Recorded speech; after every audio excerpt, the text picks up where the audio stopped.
Puji nama Tuhan, Shalom, Shalom. Hari ini oleh karena anugerah Tuhan, kesempatan hebat, kita bisa sekali lagi menerima yang terbaik yang datang dari atas, yaitu adalah firman. Nah, firman Tuhan yang Tuhan taruhkan dalam hati saya hari ini, saya berikan judul Aku Harus Menang. Sebelum kita akan membuka Alkitabnya, sebelum kita akan pelajari 1 Korintus pasal yang ke-9, yuk sama-sama teman-teman yang beribadah Premier bisa live chat. Bagi Anda yang sudah beribadah lewat ibadah Premier, tidak apa-apa. Langsung ketik, aku harus menang. Kenapa ini menjadi penting di hari terakhir? Karena semua kita mengerti hidup adalah pertandingan. Setiap nafas adalah pertandingan. Saudaraku, kita dicipta bukan untuk kalah. Kita dicipta bukan untuk terpuruk. Kita dicipta bukan untuk turun, tapi kita dicipta untuk menjadi pemenang. Yuk sama-sama kita berdoa. Bapa, terima kasih untuk hari ini. Hari yang dahsyat, hari yang hebat, hari yang diurapi. Kami akan terima wahyu agar apa yang Kau rencanakan, bukan apa yang kami mau, tapi yang Engkau rencanakan yang pasti jadi. Engkau menginginkan kami menjadi pemenang. Oleh karena firman dan Roh Kudus, tolong kami dan kami siap untuk belajar akan Engkau sendiri yang adalah firman. Sama-sama yang siap, kita katakan amin. Semua kita mengerti hidup ini adalah pertandingan. Dan demikian pun Rasul Paulus memberikan pesan kepada jemaat di Korintus. Yuk sama-sama kita akan lihat. Yaitu 1 Korintus pasal yang ke-9. Ya benar, konteks perikopnya adalah hak dan kewajiban seorang rasul. Tetapi dalam kehidupan kita hari ini tetap related. Tetap nyambung dengan kehidupan kita.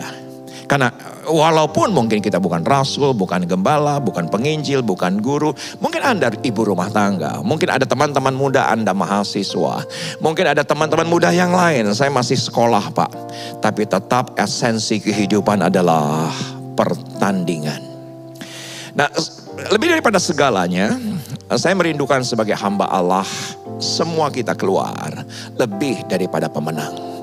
Tapi yang saya rasakan, walaupun ini bukan tatap muka, ini tatap layar, saya tetap merasakan ada banyak di antara Anda yang sedang mengikuti ibadah ini. Dengan tatap layar, Anda di ujung kekalahan. Anda merasa kalah dengan imanmu, dengan pengharapanmu, dengan kasihmu. Anda sedang berusaha kerja sesuatu, kok rasanya merasa kalah. Mungkin ide sudah hilang, hikmat kok enggak dapat begitu. Rasanya Anda sudah berusaha sedemikian rupa untuk mencari pekerjaan, untuk mencari usaha bagi kehidupan keluarga yang Anda kasihi. Tapi sampai pada sebuah titik Anda berkata, saya kok rasanya mau kalah saja. Mungkin dalam iman juga demikian. Anda diperhadapkan dengan pilihan-pilihan dengan dunia ini. Sehingga iman kita itu menjadi lemah dan kita berkata rasanya saya mau kalah saja. Saudaraku, beberapa waktu sebelum pandemi seringkali termasuk saya berkata rasanya kok nggak ada waktu. Kok rasanya nggak ada waktu yang ingin lebih lagi membaca firman Tuhan. Yang ingin lebih lagi memuji dan menyembah Tuhan. Kok sepertinya nggak ada waktu. Kok sepertinya banyak berhala-berhala dalam kehidupan kita. Ada ilah-ilah lain yang sehingga kita tidak bisa mengalahkan Dia, Allah di atas segala Allah. Tetapi ternyata setelah PSBB berlalu, PPKM yang sedang berlangsung walaupun levelnya sudah lebih rendah. Saudaraku, ternyata tetap ada ilah-ilah yang lain. Ternyata ada berhala-berhala yang lain. Sosial media menjadi berhala kita. TikTok menjadi berhala kita. Film Netflix menjadi berhala kita. Ternyata hidup ini adalah pertandingan. Hidup ini adalah pertandingan. Alkitab dengan jelas berkata bahwa kita digambarkan sebagai petinju. Ada kalanya kita digambarkan sebagai petani. Petani itu juga bertanding. Bertanding melawan musim, melawan waktu, melawan keadaan, melawan suasana yang ada di sekitar. Dan ternyata hari ini kita akan belajar sebagai pelari. Yuk kita buka.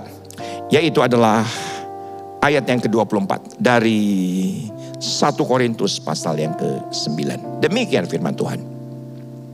Tidak tahukah kamu bahwa dalam gelanggang pertandingan semua peserta turut berlari, tapi hanya satu orang saja yang mendapat hadiah. Karena itu larilah begitu rupa sehingga kamu memperolehnya. Gelanggang di sini, pertandingan di sini bisa kita ambil secara literal maupun secara figuratif. Hanya satu pemenang di sini. Kita bisa lihat secara literal maupun figuratif. Karena kalau kita pelajari bahasa asli Alkitab Yunani atau Ibrani, ketika saya buka yang namanya kamus-kamus yang ada, selalu ada catatan figuratif atau literal. Ya, secara figuratif kita harus menjadi pemenang. Karena hanya satu pemenangnya.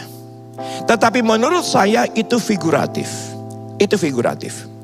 Kenapa saya katakan figuratif? Saudaraku, asal kita dapat menyelesaikan pertandingan sampai akhir saja, itu sudah pemenang. Katakan amin. Saya dapati ada satu video viral yang mana ketika itu acara resmi lari. Tiba-tiba ada satu pelari, tiba-tiba terpincang, tiba-tiba terjatuh.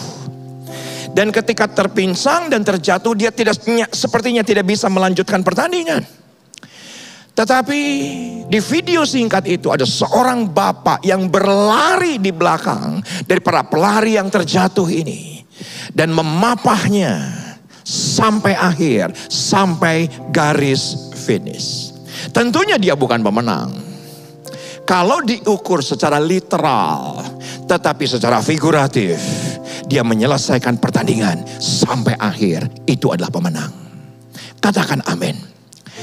Saudaraku, kita jangan melihat yang namanya hadiah atau pemenang bukan hanya secara literal, tapi secara figuratif pun kita harus memenangkan pertandingan ini dengan benar.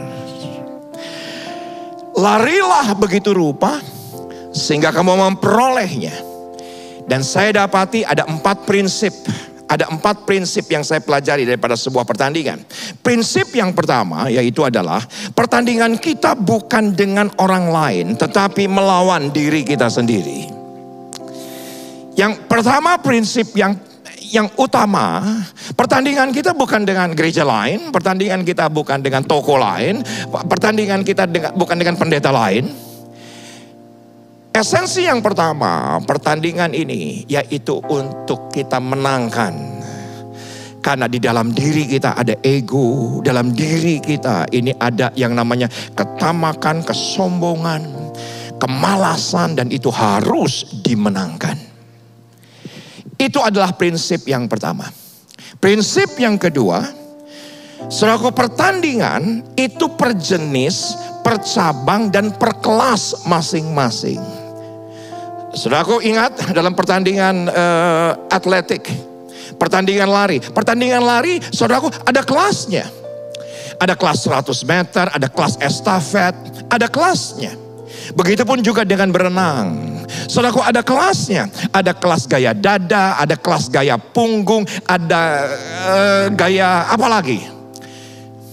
Begitupun juga dengan pertandingan. Ada pertandingan sepak bola, ada pertandingan voli, ada pertandingan bulu tangkis. Jangan sekali-kali Anda jago voli, Anda bisa voli, Anda ikut pertandingan bulu tangkis, pasti kalah. Kenapa? Karena masing-masing pertandingan. Begitupun juga dengan kehidupan kita. Kita punya kelas masing-masing, kita punya area masing-masing. Kita punya talenta masing-masing. Yang mana kita harus pertajam untuk kemuliaan nama Tuhan. Itu prinsip yang kedua.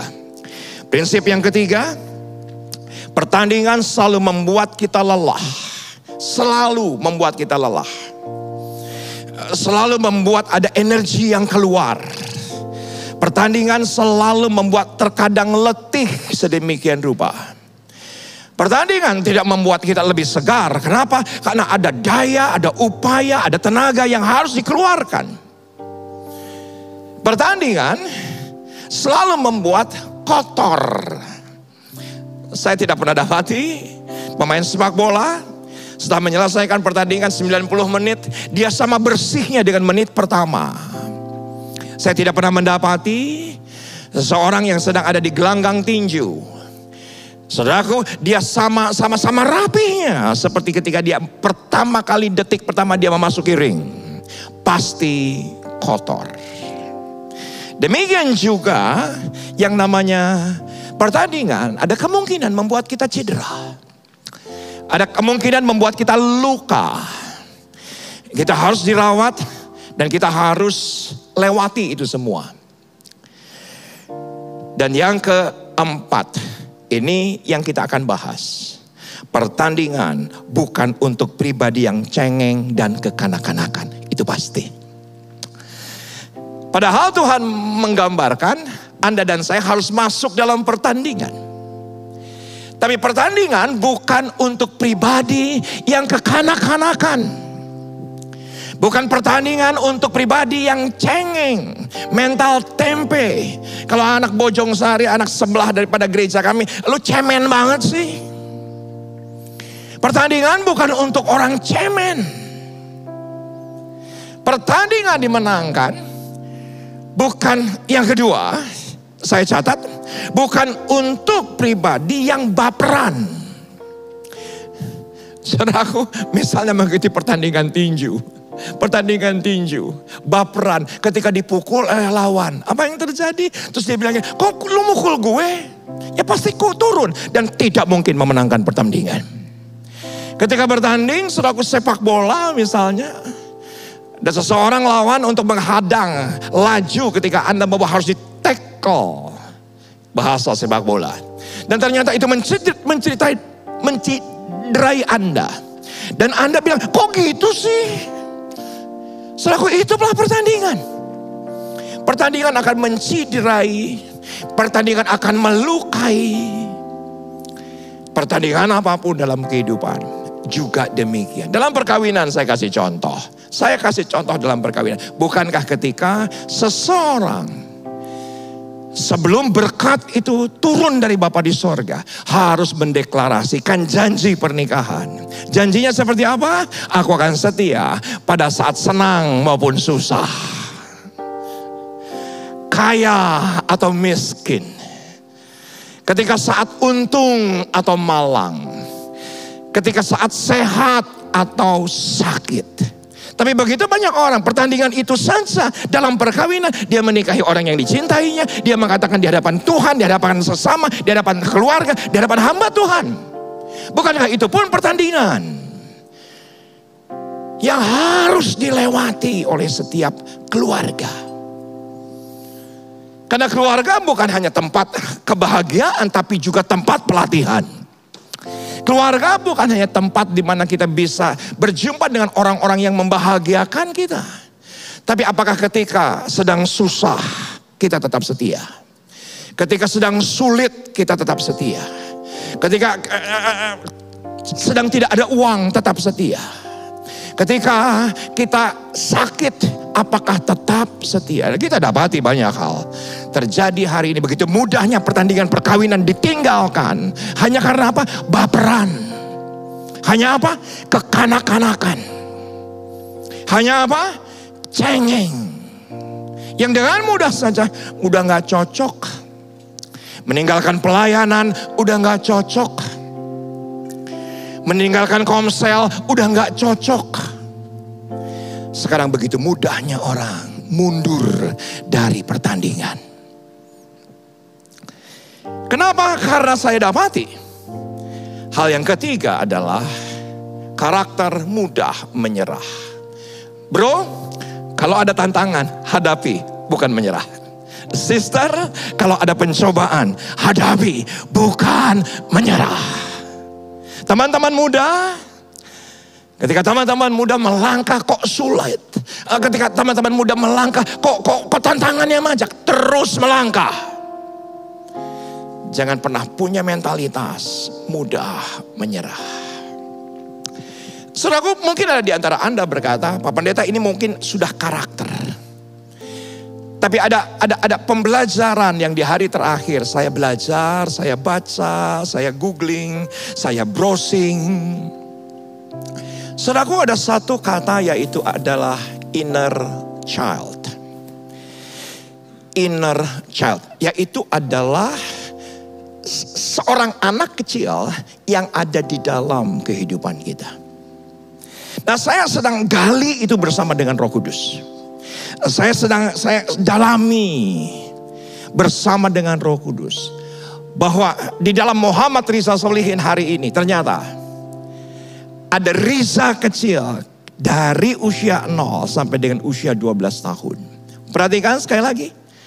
Ternyata di dalam Muhammad Riza hari ini ternyata ada Riza kecil. Dan Anda pun sadar atau tidak sadar, ada inner child dalam kehidupan kita. Kenapa ada inner child? Dan kenapa usianya 12 tahun? Karena sampai dengan usia 12 tahun, anak itu tidak berdaya sama sekali. Dia nggak berdaya sama sekali ketika orang tuanya berantem, orang tuanya berselisih, orang tuanya saling memaki. Dia nggak berdaya. Yang akhirnya itu akan menjadikan inner child dalam diri seseorang, sadar atau tidak sadar, itu akan menjadi luka emosi, sadar atau tidak sadar, itu akan jadi luka batin, sadar atau tidak sadar. Maka sekarang saya bisa mengerti kenapa orang mudah kalah, mudah mundur, mudah keluar dari pertandingan. Karena mungkin inner child dalam dirinya belum dibereskan. Mungkin ada di antara berkata, oh Pak Pendeta, bukankah kalau kita dalam Yesus kita adalah ciptaan baru, yang lama berlalu, yang baru datang. Saudaraku, tapi dalam jiwa ada prosesnya. Yang melekat pada seseorang itu ada prosesnya. Sekian hari terakhir saya berbicara dengan istri saya berbicara dengan putri saya di rumah mengenai inner child ini, dan saya selalu berkata, iya ya, benar ya. Dan tiba-tiba istri saya berkata, kamu udah tahu Riza kecilnya kayak apa? Riza kecil kamu kayak apa? Saya bilang, beberapa hari yang lalu, belum tahu. Aku masih tanya sama Roh Kudus. Dan tiba-tiba saya diingatkan. Saya ini cucu terbesar. Dan saya ini tinggal sekian tahun di usia sampai dengan 12. Saya tidak tinggal di rumah kami sendiri. Waktu saya lebih kecil saya harus tinggal bersama dengan keluarga paman dan tante. Bersama dengan anak-anak mereka. Tapi setelah itu saya harus ke Bandung dan tinggal di keluarga kakek. Yang sangat berhasil di kota Bandung ketika itu. Dan saya sebagai cucu laki-laki pertama selalu dituntut untuk jadi nomor 1. Dan saya tahu persis masih ada Riza kecil dalam hidup saya.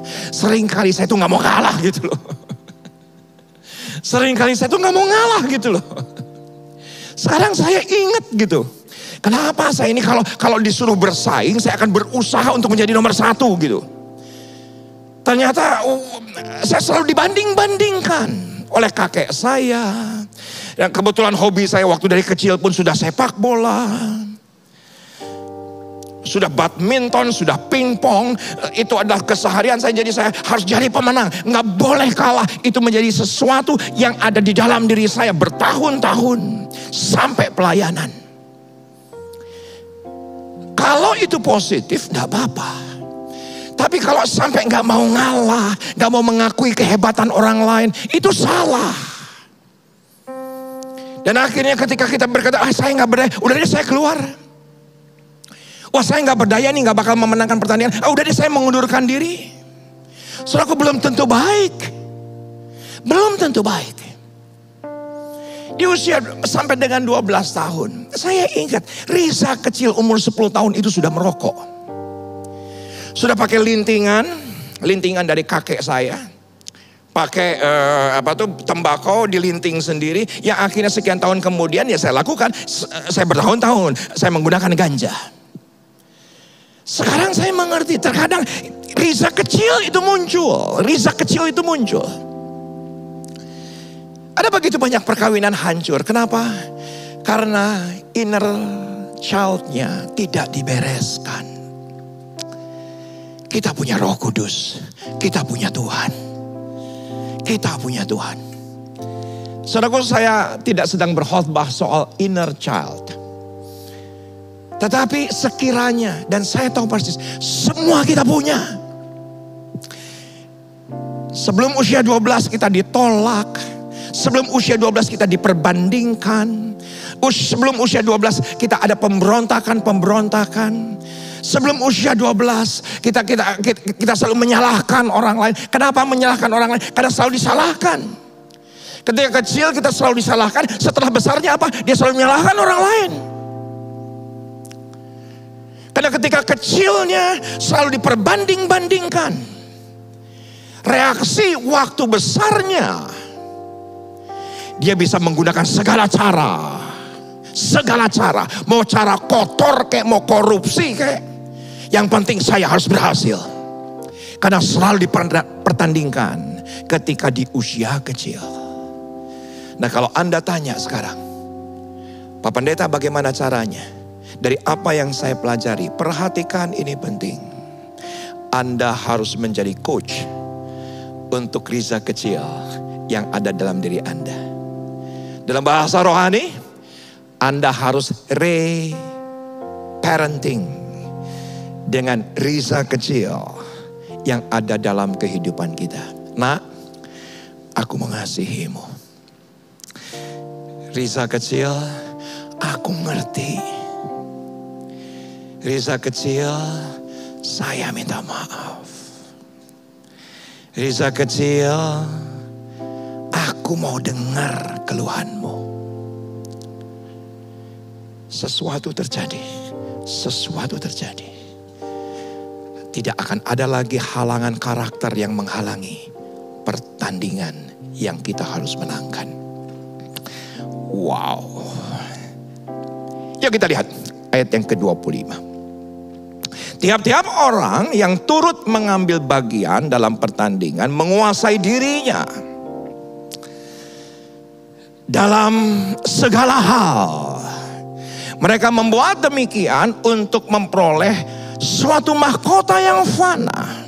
Tetapi kita untuk memperoleh suatu mahkota yang abadi. Saya catat siapa pemenang itu. Saya catat pribadi yang seperti apa yang akan memenangkan pertandingan. Setelah kita reparenting inner child dalam kehidupan kita, kita kasih nasihat, kita angkat, jangan dilawan. Inner child Anda, jangan dilawan. Ketika inner child Anda ingin mengatakan, oh nggak boleh gitu, tapi harus dikasihi sedemikian rupa. Maka pertandingan akan dimenangkan oleh pribadi yang saya catat ada 3 hal. Yaitu adalah yang pertama, memiliki keteguhan hati. Memiliki keteguhan hati. Yang kedua, tetap berjuang. Tetap melangkah untuk berjuang. Kita punya Tuhan, kita punya Roh Kudus, kita punya Yesus. Kita tidak berjuang sendirian. Kita tidak bertanding sendirian. Kita tidak melangkah sendirian.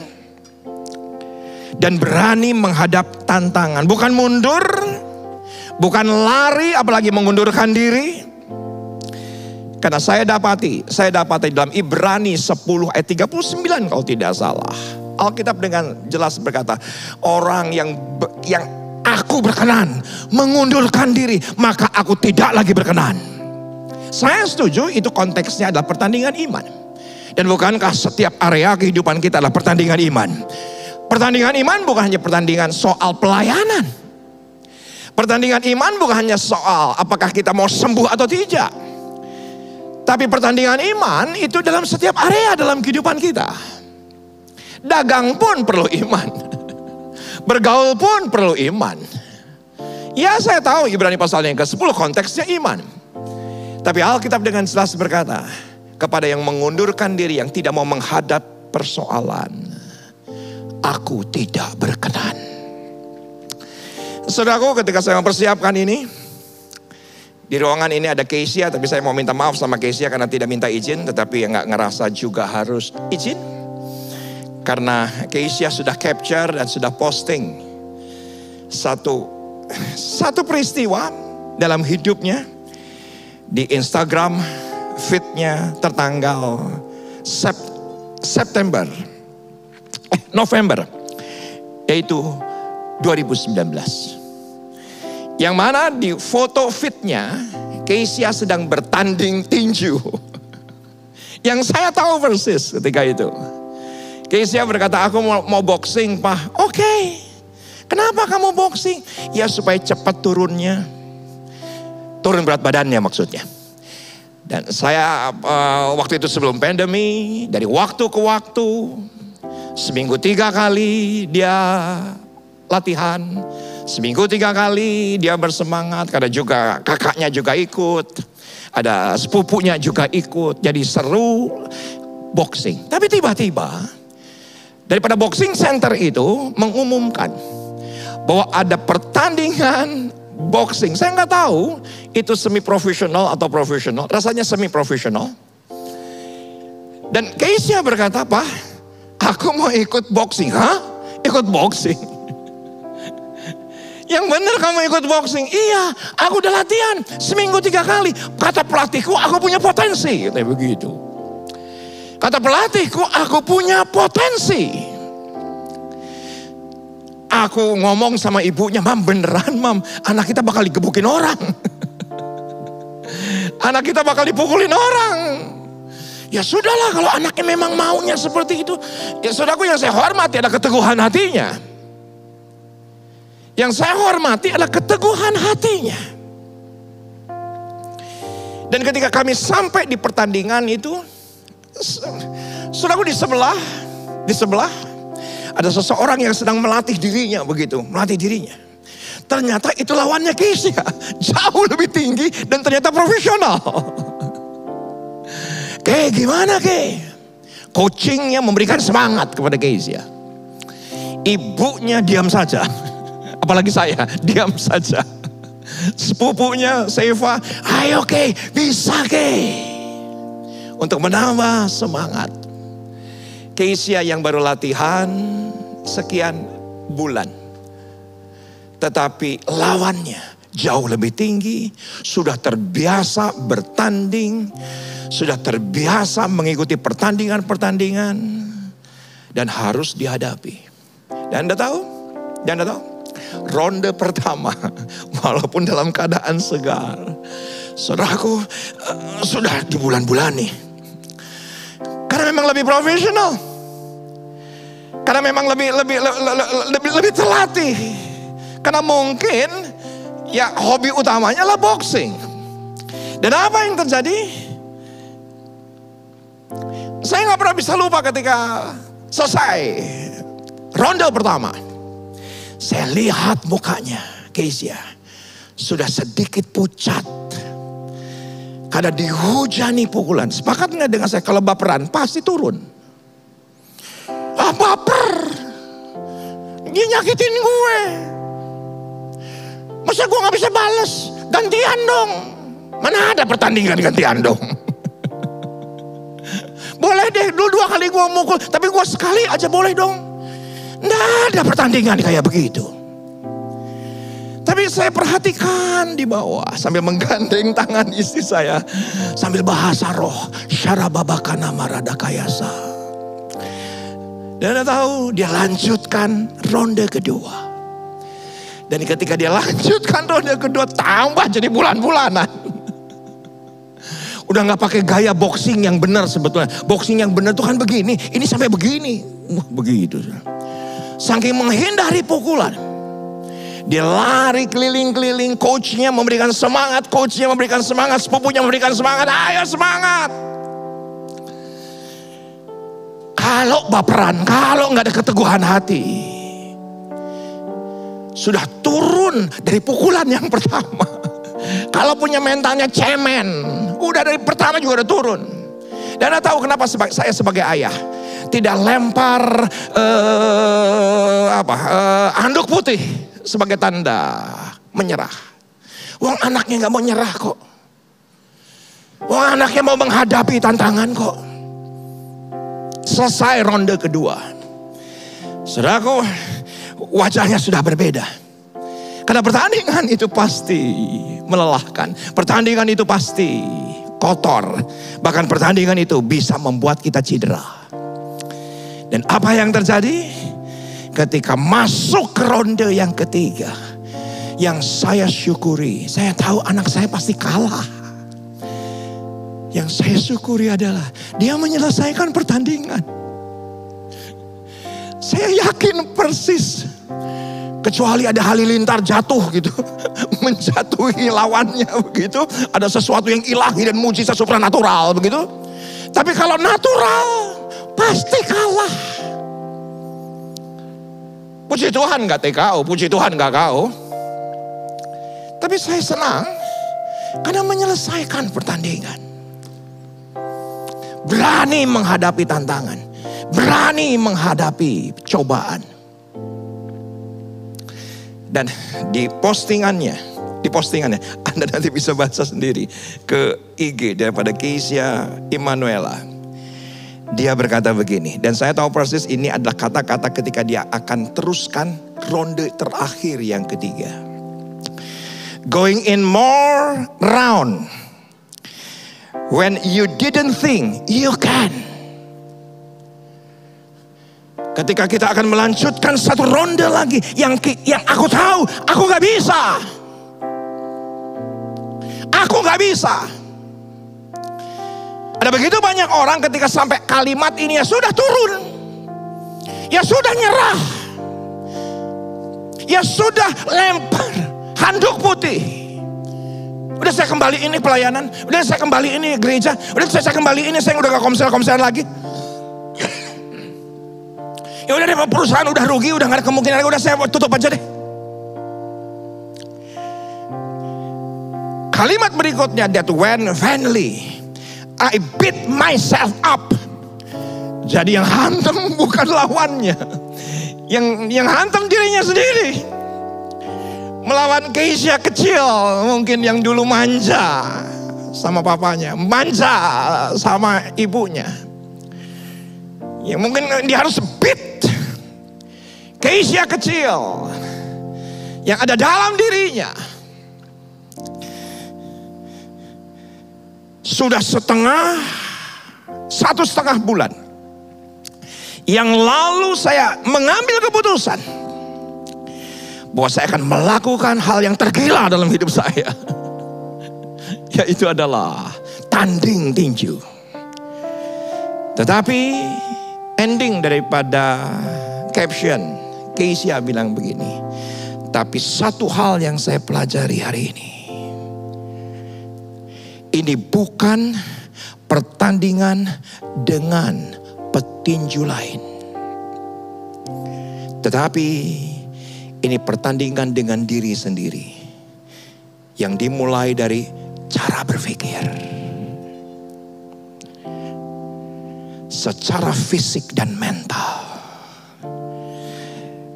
Dan hari ini aku berhasil. Bukan berhasil mengalahkan lawan yang lebih profesional. Bukan berhasil mengalahkan musuh yang lebih hebat. Tapi telah berhasil untuk mengalahkan diri kita sendiri. Nggak cengeng, nggak cemen, nggak mental tempe, mudah menyerah. Saya tahu Anda diberkati. Yuk sama-sama yang diberkati. Anda ketik, saya diberkati. Dan saya pasti menang bersama dengan Tuhan.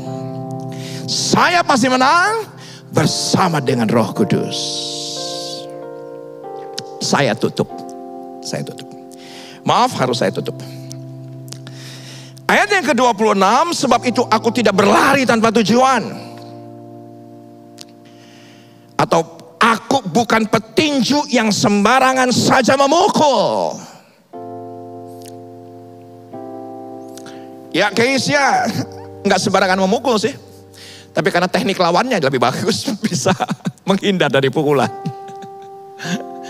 Ya pastinya beda. Yang sekian tahun dengan yang 1,5 bulan. Pasti tekniknya beda. Tetapi ada tujuan. Tujuannya adalah menang melawan diri kita sendiri.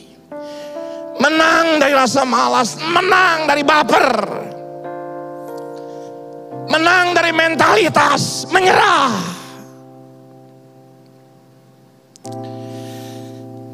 Dan saya nggak pernah bisa lupa. Pace kalau tidak salah. Gak tahu, rasanya orang dari timur namanya Pace. Tapi pokoknya coachnya namanya Pace. Dia yang terus kasih support. Dan menurut saya Pace, pelatih daripada Keisha waktu itu bukannya sekedar pelatih. Karena ternyata ada bedanya, trainer dan coach. Ternyata ada bedanya. Kalau trainer adalah seseorang yang memberikan pelatihan dasar pengetahuan dan teknis, itulah trainer. Tapi dibutuhkan bukan sekedar trainer. Yang dibutuhkan adalah coach. Yang dibutuhkan adalah coaching. Karena coach adalah seorang yang melatih, mengajar, menggali potensi, dan mengikuti perkembangan untuk sebuah tujuan. Tujuannya apa? Tujuannya apa? Saya tutup di sini. 2 Timotius 3 ayat 17. 2 Timotius 3 ayat 17. Dengan demikian, tiap-tiap manusia kepunyaan Allah diperlengkapi, di coaching untuk setiap perbuatan baik. Katakan amin. Ya, dia adalah Bapa. Ya, dia adalah Tuhan. Ya, dia adalah Raja. Ya, dia adalah Jehovah. Tapi dia pun adalah our coach. Dan sekarang ketik, Jesus is my super coach. Jesus is my powerful coach. Anda bisa ketik sekarang juga bahwa aku punya coach, Tuhan di atas segala Tuhan, Yesus, yang tidak akan membuat aku mudah menyerah. Dalam Alkitab berbahasa Inggris, dalam Amplified Bible juga jauh lebih jelas, agar aku yang menjadi adalah hamba Allah, aku adalah abdi Allah, menjadi lengkap dan cakap. Diperlengkapi dan diperlengkapi sepenuhnya, secara menyuruh untuk satu tujuan, pekerjaan baik, memenangkan pertandingan sampai akhir. Jesus is my super coach. Yang dia lakukan 2 hal. Yang pertama, menyertai kita di setiap latihan kehidupan ini. Menyertai kita dalam setiap proses kehidupan ini. Dia menyertai bahkan saat pertandingan yang harus kita lewati. Dan Roh Kudusnya memampukan kita. Dan yang kedua, pastinya seorang coach. Jesus is my super coach. Akan memberikan kepada kita hikmat melalui firman-Nya. Wow, saya bersuka cita hari ini. Saya tahu pertandingan kehidupan saya besok tidak lebih mudah. Tapi saya tahu pewahyuan ini akan menuntun saya dan Anda untuk kita bertanding sampai akhir dan memperoleh hadiah daripada Allah sendiri. Bukan sekedar hadiah sebetulnya. Alkitab berkata mahkota. Kita berdoa. Bapak, terima kasih untuk hari ini. Engkau Allah yang baik, Roh Kudus yang begitu hebat. Dan biarlah semua kami agar bisa memenangkan apa yang ada di dalam diri kami. Kami bisa deteksi Roh Kudus tolong inner child dalam kehidupan kami. Setiap luka-luka lama, luka-luka batin, luka-luka emosi, trauma-trauma di masa kecil kami Tuhan. Yang kami terus bawa dalam kehidupan ini, yang sering kali tiba-tiba bisa muncul. Bisa-bisa reaksinya luar biasa, tidak masuk akal. Tapi hari ini kami mau berkata, Riza kecil, maafkan saya. Riza kecil, aku terima kamu apa adanya. Riza kecil, kita pasti pulih bersama dengan Tuhan dan dengan Roh Kudus. Semua kita keluar lebih daripada pemenang.